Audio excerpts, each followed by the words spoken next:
I think all the best fashion, pop culture ideas comes off the street. It's not dictated by who runs the city or the millionaires. The best stuff's done by a kid in Moss Side or a kid in Burnage, you know. Yeah. What did the Beatles do? They went to London. What did Motown do? It left Detroit for LA.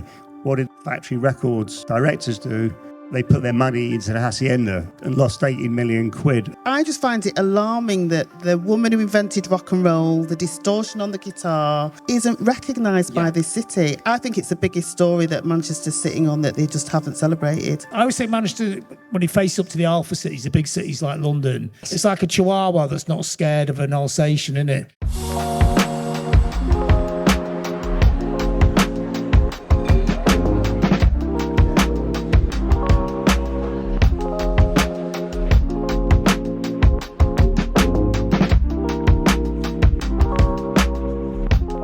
Hello everyone, so I'm Vikas and you're listening to the next episode of Foundations, recorded live here at Camfield in central Manchester, which is a next generation mega campus for technology and the creative industries.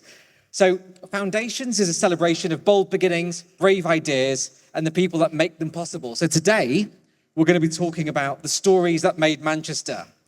And if we think about this building itself, you know, this was the site of Manchester's first public library, which was opened at a ceremony with Charles Dickens present.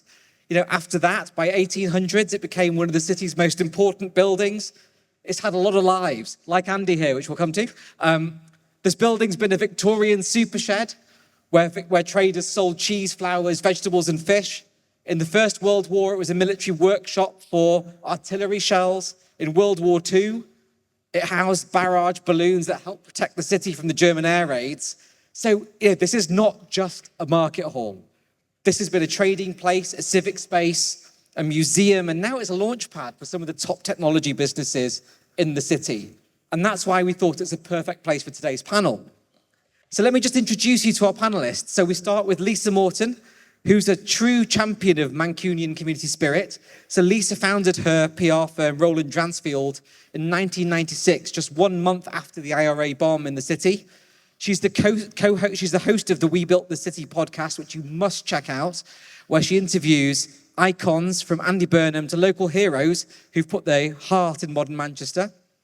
We have Karen Gabay, an award-winning TV producer, radio presenter and filmmaker, who's devoted her career to documenting Manchester's pop culture and untold histories.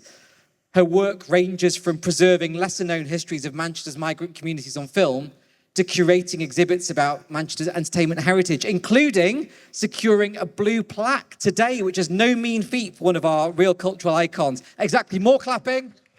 Thank you. I'm going to signal like this now whenever any clapping. So for those on the podcast, I'm waving. Andy Spinoza, a veteran journalist turned author who's been embedded in Manchester's revolution since the 1970s. His recent book, Manchester Unspun, which you have to read, is very, very good. We went on a walk with Andy's dog before he published it. He sent me a Word document of the book saying, would you have a look at it?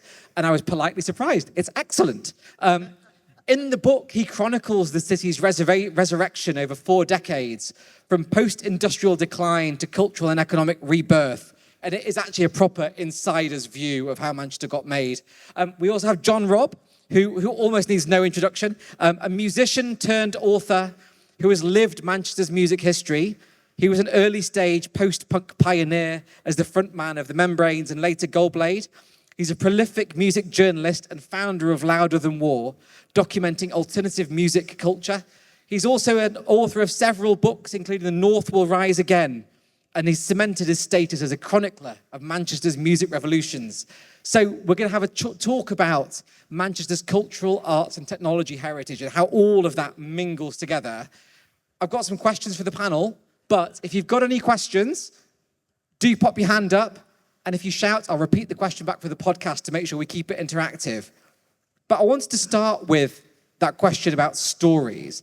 So Manchester has all these revolutionary, legendary stories, political roots, music movements. In your opinion, is there a defining Manchester story that made the city what it is today? So I'll come to you first, Lisa. Thanks, Vikas. Thanks for inviting me here. For me, the story that defines Manchester is in the mid-1800s. when Manchester was run on cotton. And back then, there was in the American Civil War, Abraham Lincoln had decided that he wanted to end slavery.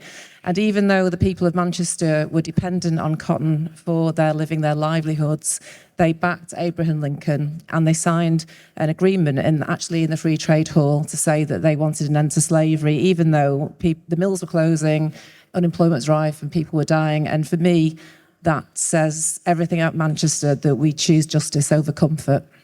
I said that's wonderful. Andy?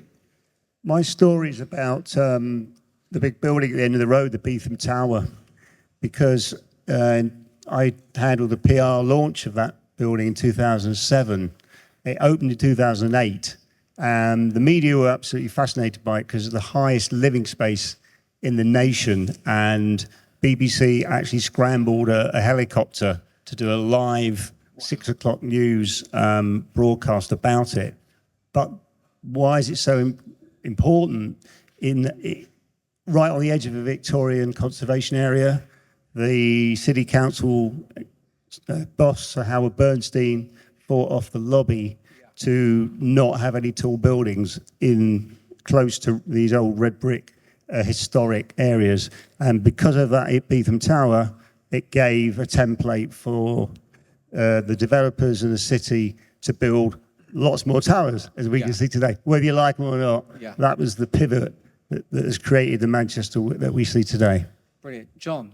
Well, for me, it would be the 1976 Sex Pistols 2 gigs at the Free Trade Hall put on by Buzzcocks, which basically sparks the Manchester punk and post-punk revolution, where the whole music scene comes out of those like 2 iconic moments. Yeah. And it changed everything in the city. And I think not just music, but also culturally. I think eventually the skyline, the whole thing about the city. So it went from being the world's first industrial city to the world's first post-industrial city. Yeah. And after the Pistols gigs, it became the world's first post-punk city. Oh, fantastic. Karen? One of them for me is the 1945 Pan-African Congress. Yeah. Manchester seems to be a place where people want to come and embrace and talk about culture and politics. And that 5th Pan-African Congress really led the way to many countries in the Caribbean and Africa, but also people in the city of Manchester becoming activists and taking that spirit on. There's a lot of the leaders from around the world wanted to create a new way of counteracting colonialism. And it's the 80th anniversary this year, and they are going to celebrate it with a play at the Royal Exchange, and it's about time, I think, that was done. Yeah. If I can, so Karen and John, if I could just stay with you for a moment, because both of you have chronicled that essential role of music in the city. So it's not just entertainment, it's social history. Music's helped Manchester tackle some of those key issues: racism, youth identity, unemployment, and perhaps even spark social change. And I wonder for both of you, what is it about Manchester in particular that's enabled it to do that? Because so many cities have got, music and cultural heritage, but there's something about that intersection between culture and politics, and it creates change here. Something that one of the Buzzcocks said to me, and I thought it's something that's happened throughout our lifetimes, but we forget about, is that Manchester always encouraged people to embrace music, but also to read books. We are in the space of a library. And I think that the Mancunians, who I know have created wonderful music, are great lyricists, and they seem to have read really well and read, anything from philosophy to, just even the history books that were given to them by their parents. And they seem to be able to capture that and put it into lyrics that really have gone beyond the city. If you think about Rufus Rappasassians talking about their parents kind of coming over. I've just come back from the Blue Plaque, and the key, the secret was about empowering yourself no matter your environment. And I think that it's the embracement of literature as well as their surroundings that maybe is what makes the music so special. Wow, thank you. I think one is the waves of immigration coming into the city, and each wave comes into the city brings its own culture in, mixes with the city, and it's very welcoming. It's nowhere it's perfect, of course, but all those kind of layers coming in and mixing together, that's dynamite. And when I just wrote the Oasis book, they were Irish Manx, and that the Irish influence is huge right across the Yeah. music scene. And I think a willingness to cross-pollinate is really important. I think by the time you get to the 70s and late 70s, it starts to become defined by its music culture. So everybody moves in here. And then it becomes, once you get a name for it, then it gets easy, doesn't it? Get the name for it's difficult, isn't it? Yeah. I mean, you would think like a big city, every big city would have decades and decades of musical culture. But most big cities, they have like a moment and nothing happens for 20 or 30 years. Whereas here, it never stops, does it? It just keeps coming and coming and coming.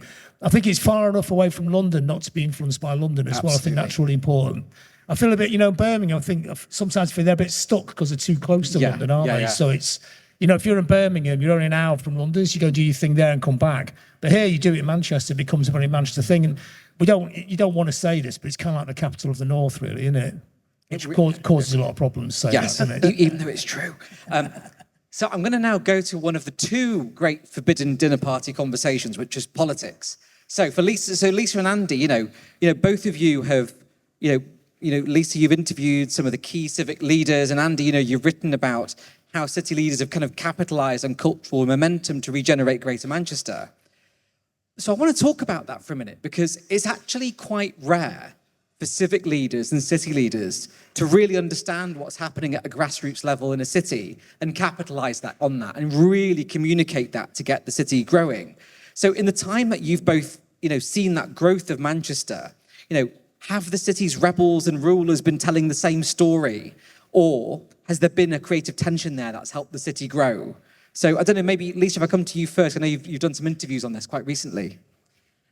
I think my point would be in that situation is I think that we have, Andy might disagree, but I think in terms of the civic leadership of the city, whilst certainly I've had my career here, we had 25 years of Sir Howard Bernstein and Sir Richard Leese, and that was often been referred to as a benign dictatorship. But there's no doubt that they created massive momentum, which got us where we are today. And now I think they were very much about creating succession and young leaders, and who we have now in our administration, Bev Craig Leader and our new CEO, Tom Stannard, they're leaders for now. And they very much are present and they are telling the story of the city. And, I think we're in really good hands. Yeah, wonderful. Andy?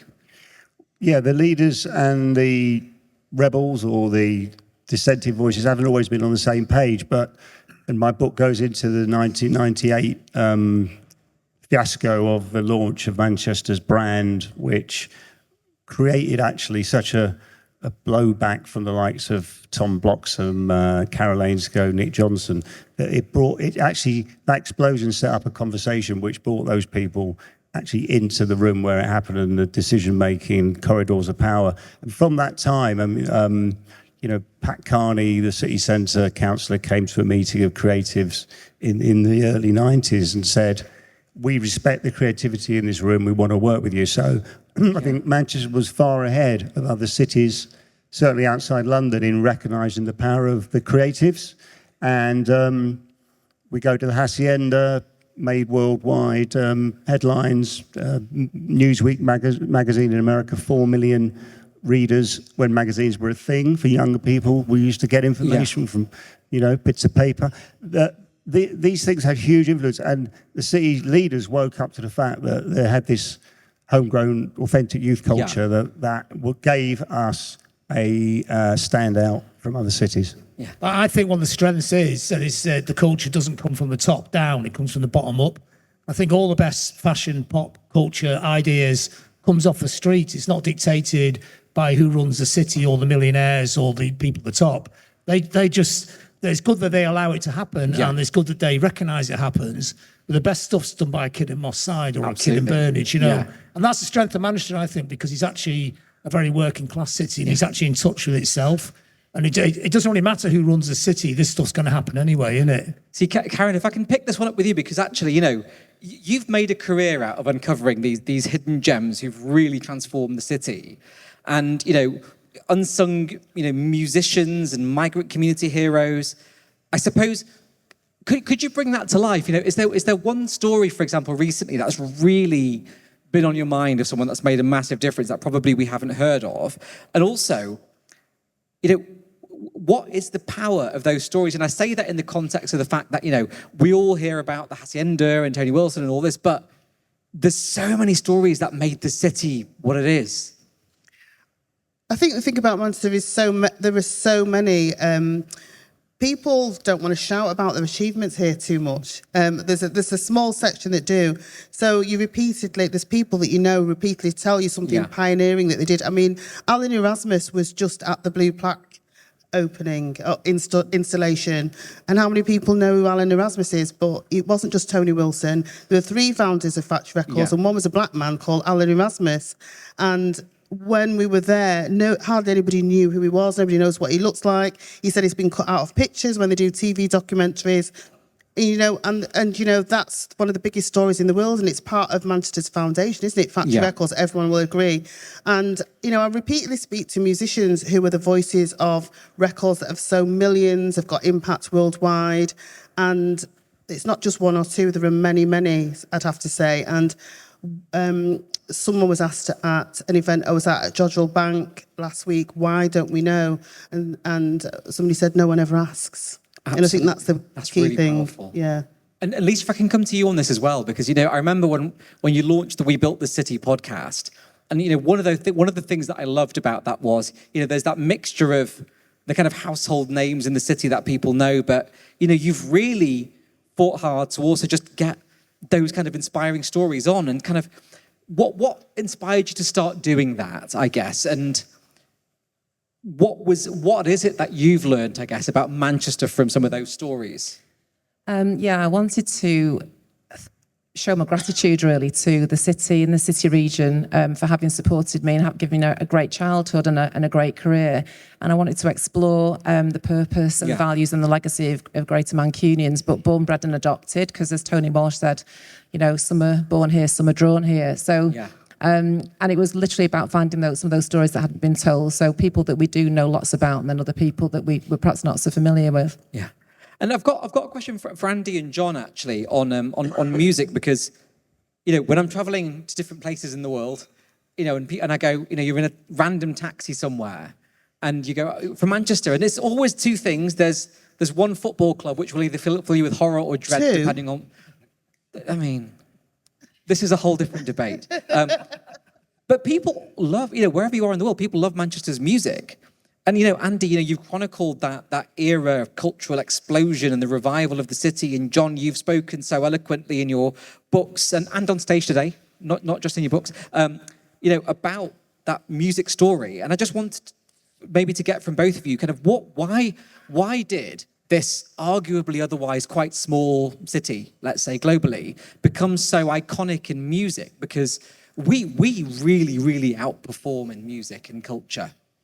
Well, Many theories. Go on. Go on. Yeah. I don't think it's that small as a city. You know, this is a little bugbear of mine that when you look it up on Wikipedia, the population of Manchester is 400,000 or something. It's Greater Manchester. That's 3 million people. That's a big size city, and there's a lot of people.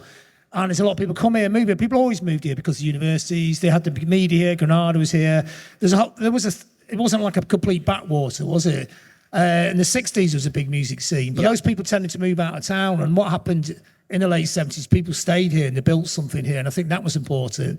You know, the dream of any kid in a band in the 70s was to get the band signed to a label and move to London. But in the late 70s onwards, people stayed here and they built something here. And that made a big difference. And when you got that here, then it's like you were saying, it's like you're born here and you're drawn here, aren't there? As people came here, it's either London or Manchester for most people in small towns. Yeah.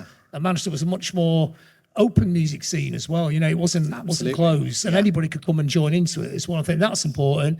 And yeah, there is talent here because, like I was saying before, ways of immigration, bringing ideas in, and a mixture of people in, and also it's a big small city, isn't it? So everybody kind of knows everybody else. You know, it's funny because there's a guy I speak to here from Stoke, which is smaller than Manchester, and we were saying, do you know that guy? They go, no. I'm going, but how come you don't know each other? World, but here, everybody sort of knows everyone else. You might not have met them, but you'll have seen them around. And if you haven't met them, you just go up and say, you just start chatting. And that's a very northern thing. In London, if you start chatting to a stranger, they'd arrest you, wouldn't they? I mean, just to underline John's point about staying in Manchester, you know, Factory Records and most of the people in the music business up here have always been Mancunian exceptionalists. They think this city's the best city in the world, and they don't want to leave it. And what did the Beatles do? They went to London. What did Motown do? It left Detroit for LA. What did the factory records directors do? They put their money into the Hacienda and lost 18 million quid of their money, and mainly probably Joy Division, New Order money. But it's all about that. F off London, we're staying here, and they can come to us if they're interested. And that there is that attitude that still, I think, runs strong. Yeah, and it's become a self-fulfilling prophecy now. And I mean, it's like, just speak to somebody doing a fashion thing in here, actually, in September. We talk about that, the fashion thing it's not represented well enough here yet. It's going to happen, isn't it? But the fashion thing is very much run in London. It's like you have to wait for London's permission to do it. That just seems, in music, that'd be laughable. You wouldn't wait for someone in London to give you a pat on the head to make a piece of music, So why not in all fields, you know? See, Karen, I'd love maybe just to bring you in on this as well, because I know, when we were just sat having a coffee before, and you were talking about that remarkable story of the Queen of Rock and Roll. Oh, yes. So, Sister Rosetta Tharpe, the godmother of rock and roll, played here in Manchester. She played on the blues train that went from where Grand Central is, the old GMX, and the train went right through to the disused Charlton Station, which is in Whalley Range. And many people think that it was Manchester, Tennessee that was filmed in. They don't actually think that it was Manchester, the UK. But I just find it alarming that the woman who invented rock and roll, the distortion on the guitar, that brought gospel music into concert halls, isn't recognised by this city. And I think it's the biggest story that Manchester's sitting on that they just haven't celebrated. Yeah. Wow. I've actually, there was a radio documentary on her last year, which I was on, actually. Yeah. Were you on that? No, I wasn't on that, yeah. Shouldn't they? But I'm campaigning for a plaque, so I'm just saying. No, it should be. It's on YouTube, isn't it? Yes, it is. And Andy, earlier in your career, in chapter 1 of your career, in fact, from our discussion before, so Andy's had multiple lives. He's a bit like a cat. I think he's currently on life 3. So life 1 was journalist, life 2 was entrepreneur, and now author and influencer. So if we go to life 1, Influencer, Andy. it completely is influencer. Yes? Well, it didn't exist then. But Yeah, exactly. What's the It's all question? new. But was there a moment, when you were publishing City Life and you were kind of, really embedded as a journalist in Manchester, it's great to look back and go, oh, yes, of course, that was really important. But when you were in the thick of it, was there a moment where you thought, actually, this is really the start of something big? Did you ever get a feel of that? I think two of those moments. One, Commonwealth Games was a worldwide, massive rock in the pool, sending out ripples of profile about Manchester. The other one, much more on the music tip. I was with him and another journalist called Harry Stafford. You may not even remember. 1987, May 1987 in the Hacienda. Yeah. We were probably 26, 27, and there were all these 16-year-olds going completely mental, in a swimming pool, and on the dance floor they put a swimming pool in the Hacienda. Yeah, and we said to ourselves, there's something going on here, because they were like, it was 1,200 teenagers going wild. Of course, there was something going on that was also illegal drugs, but that was part of it, and that scene became Manchester a couple of years later. Yeah. And was that something that you resonated with in that era? Because I always wonder if there's that moment, you see it in business sometimes where there's a particular company or moment where everyone goes, oh yeah, everything's changed now.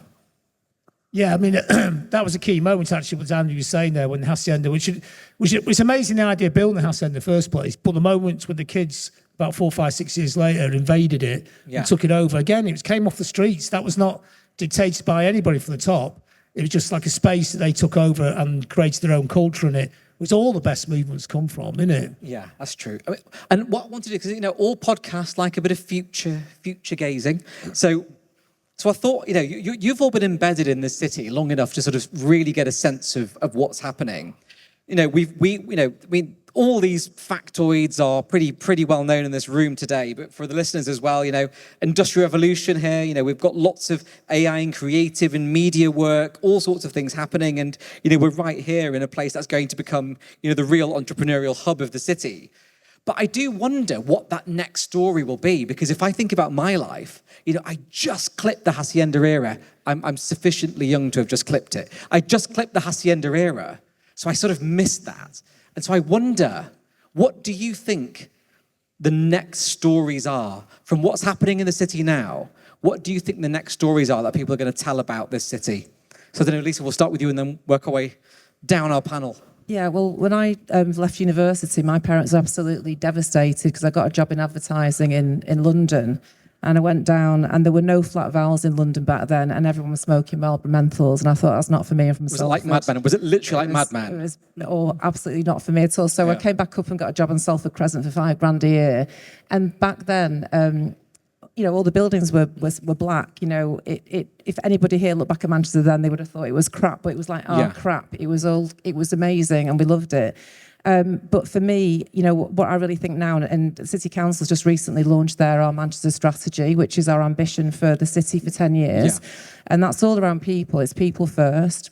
So I'm hoping that, the stories that we can be telling, say, in the next 10 years is about that we have lots and lots of opportunity here. We're every single global list going. I think Time Out today, we're, UK's most livable city.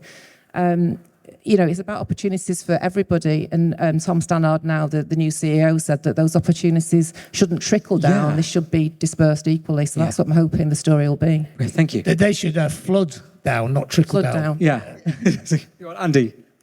I'm a writer, so I'm a reader. I'm awaiting the great Manchester novel. I think. That's a good point. Not yet been done. The modern Manchester, and probably a Netflix series that come out of it to be produced at Versa Studios, no doubt. Yeah. Is that the one you're writing now? I haven't got the talent or the imagination. There is one that Storms is publishing one. There's a Manchester... Which one? There's a Manchester TV producer who's writing one called Wimmy Road, about Wimslow Road. Oh, that's amazing. Interviewed him. I'll just feel hungry the whole way through. John? I think the ambition is good, the idea. I like the idea that Manchester... I always think Manchester, when you face up to the alpha cities, the big cities like London, it's like a little dog and a big dog. But dogs have no idea the size of another dog. Yes. It's like a Chihuahua that's not scared of an Alsatian, isn't it? It doesn't look down, it doesn't compete with London. It actually thinks it's above London. And that sense of ambition, that will accelerate. But it should not but it should bring all the people with it as well. I think it shouldn't be scared of becoming a bigger city because, constantly people complain about new stuff, don't they? They go, there's too many arenas, too many this, too many that. But in our heads, we should say, well, why not? We're big enough to have all that. As long as it doesn't lock everybody out, that's the problem, isn't it? But I know that's a lot easier to say than do, isn't it? Yeah, absolutely. Karen? I think the way Manchester's developing, it's providing an amazing backdrop for films and entertainment. But what I do think, if it provided more spaces for entertainers and creatives, I think that would be the next story, because I think it's hard for people to rehearse and create in the spaces like they were able to before. Those spaces are disappearing. But if they had more spaces like this that had that space to allow practice, I think then that we would wipe the floor with the rest of the country. That's my opinion. It might be worth adding that there is a space the Sir Bob Scott Studios have opened next to home, which is for, like drama and performance companies. And Sir Bob Scott was the guy who basically was a bit ignored. I know he was... he wanted the Olympics. He was knighted, but he had he made the Olympic bids, and the Commonwealth Games bids happen, and opened the Corner House, the Palace Theatre, the Opera House, and the Royal Exchange. And he's still not free. He's alive. He's not given the freedom of the city. Yeah. So there's one thing that's kind of occurred to me with this as well, because when you talk about spaces, I think one of the things that I've really observed about Manchester, probably more than any other city, is the power of asking. If you are, let's say an emerging food and beverage brand, or you're a theatre group, or, if you need space and you need place to do something, Manchester's business community, and, we're very gracious to be here with Mike Ingle and the new space that he's created here. But, people are very generous with giving space and opportunity to people in the city, which you don't really see many other places. Is that something that you've experienced? Because it feels like you're not going to kickstart culture, you're not going to kickstart early stage businesses unless you have that generosity from the people that have the central spaces. I don't know, Lisa, you're nodding away, and then John. I totally agree with that. Yeah. And we refer to it as the Manchester bank account. And basically, you've got to put in more than you take out, and I think that's what people Yeah. do here. And we say that, you know, this is what I noticed in times of crisis in Manchester, that those people who add value are remembered, and the people who don't add value are remembered. So if as long as you put more than you can take out, you can make the ask. And I think that's what we're good at, is helping people out when they've got an opportunity or when they need real help. Absolutely. I think there's never enough space, is there? I think all creative stuff and all ideas come out of space.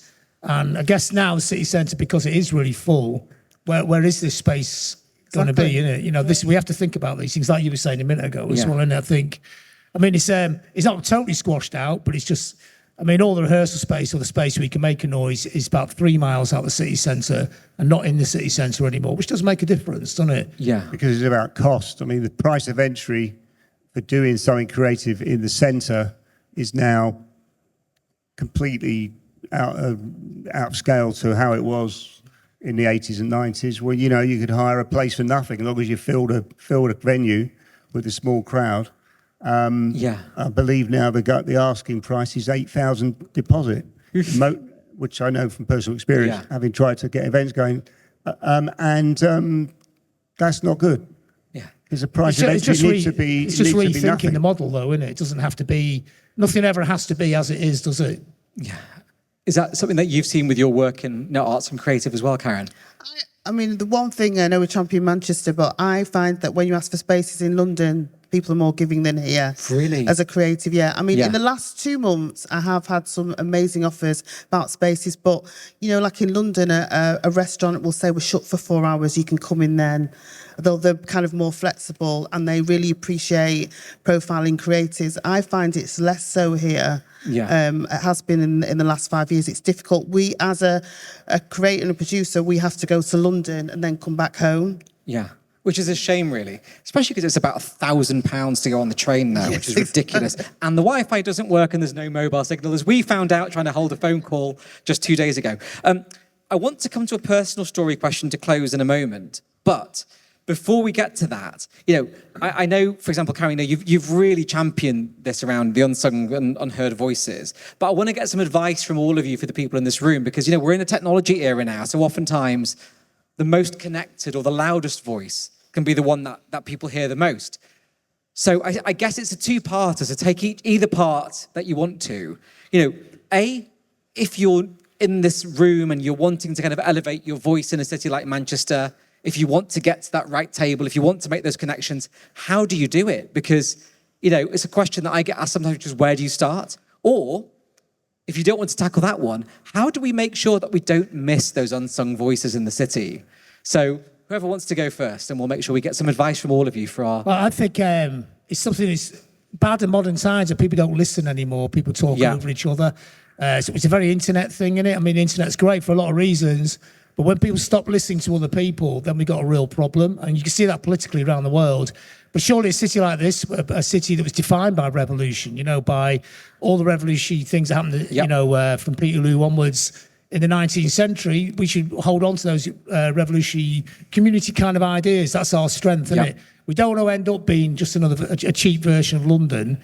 We have to redefine what a modern city is. And that's part, to me, of what the future struggle is in a lot of fields, isn't it? And maybe culture is good for that, because culture is the glue that holds together a city, isn't it? Exactly. So, Karen, if you want to go next. I think that people have to continue to create community and new tribes, and I think that spaces like this will allow people to connect. I think that's the one reason why sometimes people dip under the radar. They kind of become quite reclusive and don't kind of come together in these spaces, and I think that we need more of that. Absolutely. Andy? Yeah, because we used to be able to build scenes through word of mouth. Now with screens, it's, you know, word of screen, isn't it? And we're all, you know, swamped really with a kind of tsunami of information and every day. So it is hard for, if you like, new things, new people. I think if they can add value by finding partnerships, alliances, this is good for me, this is good for you because it's mutual. Those kind of things help build a critical mass momentum. But it's hard because we're all, you know, we've got too many platforms to look at. Absolutely. Lisa? I agree with Andy. I think I often say Manchester, it's not who you know, it's who knows you. Yeah. And that they normally know you because you've added value. So I think everyone, if you add value, you can, you can get there. But also, if you have a platform, I think it's our duty to make space for other people who do not. And I think this is where spaces like this are really useful because, there's a tendency now to kind of, work from home behind our screens, but a space like this at Camfield, there's co-working, there's residents, there's small businesses, there's big businesses, there's artists. And, even for me personally, being in a space like this, you just don't know who you're going to meet, and that chance conversation over a coffee that leads to something. So I think it's really important to be part of places like this. But I wanted to get some personal anecdotes from you because there is something unique about culture here. I know when my dad came to Manchester in 1968, he was struggling to find somewhere to live because a lot of landlords were like, it's not for you, or we don't necessarily want someone like you here. And then actually the Jewish community adopted him, and he lived above a pizza shop near Cheetham Hill for a while before he sort of found his feet. And that was Manchester. But I wonder, for each of you, is there a personal anecdote like that? Something that just sums up for you, why Manchester's special? Was it a moment you witnessed, a concert, an interview, a neighbourhood memory, just something which for you really sums up what it is about this place? And then Lisa, we'll start with you and then make sure everyone has a chance to share. For me, it was the day after the arena bomb, in May 23rd, 2017, and there was the vigil in front of the town hall, and it was a moment that we shared in our grief and our pain. And I remember that obviously lots of film crews had been flown in from around the world, and they were wandering around in the crowd trying to put microphones in people's faces and ask Mancunians how they felt. And it was really interesting to see how few Mancunians would engage because they wanted to spend that time together. Wow. Andy? My story is actually set in this street in 1981. I was a new student. I went to see a football match at Old Trafford, and I ended up being chased by a mob around Castlefield, which doesn't look like Castlefield now because it was full of rotting. Was it still a Roman fort pubs? then? There were no street lights. Yeah. It's like the Warriors movie. Wow. And as we got past the Deansgate pub, the landlord saw what was going on. He said, "In here," gave me a tot of whiskey, and that was one of my introductions to Manchester. Fantastic. An unexpected history lesson, some unexpected exercise, and some warm Mancunian hospitality. John? You could pop over the road and pay for it now. Exactly. He's left that now. Yeah. I don't really have one specific one. I think every day something happens. Every day you go out, I'm out in the town centre every day bumping into people. They're just like lots of micro stories. I think in a sense, it's probably better like that. There's not one defining story. There's just millions and millions of small stories. Every time you go out, someone gives you a little piece of music, listen to this, someone talks about something, a little spark of energy, a little idea. You say, why don't you meet that person? Why don't you go and do that? Somebody says that back to you. And I think that probably sums up how this city works in a sense, more than anything. Yeah. Karen, what about for you? Mine is of my granddad, actually, who I realised much later was the first, black grocer. But as a kid, he came from Jamaica. He came in the war first, and then he went back and he came from Jamaica, and he was a baker. And when he set up his grocers on Upper Brook Street, as a Jamaican, he must have thought, how can I ingratiate myself here? But he thought about the kids first. So he'd sell hard dough bread, which is Jamaican bread, to the Caribbeans, but he made homemade Vimto ice lollies for the kids. I could do one now. And it's so funny that so many people kind of remember that, but it's just that thing about embracing Manchester as well, somebody embracing the spirit of Manchester. Why would you pick Vimto? But it was something that, all the kids wanted, and it's very Manchester Vimto, isn't it? You should start that again. I know. You should. There's an opportunity there. I think we should start a petition to restart these, restart that. I think for me, if I can just share one before we wrap up, I remember it was kind of pre-pandemic and I was walking down Deansgate and somebody shouted the classic racist slur at me from across the road of, "Go home, you beep." And so I crossed the road and had a chat with them. And I don't think there's any other city where I'd feel safe doing that. But I crossed the road and I said, do I know you? Are you a disgruntled former employee? What have I done? And we just had a really open chat about the fact that he was second generation jobless from North Manchester, and he felt that the immigrant community had come and taken the jobs from him, and he just felt really angry. And we actually had a dialogue, and probably wouldn't end up being best friends, but we probably left that conversation, both of us feeling a little less animosity. And I don't think there's many other cities where you can enable that kind of conversation. But that draws us to a close. So thank you so much for listening to Foundations, a celebration of bold beginnings, brave ideas, and the people who make them possible. So if you like what you've heard today, please remember to subscribe to Foundations on wherever you get your podcasts, and follow @CamfieldMCR on Instagram and LinkedIn for more information on future episodes and the great events we're having here at Campfield. But also just a massive thank you to my excellent panel today for their insights and stories. Thank you.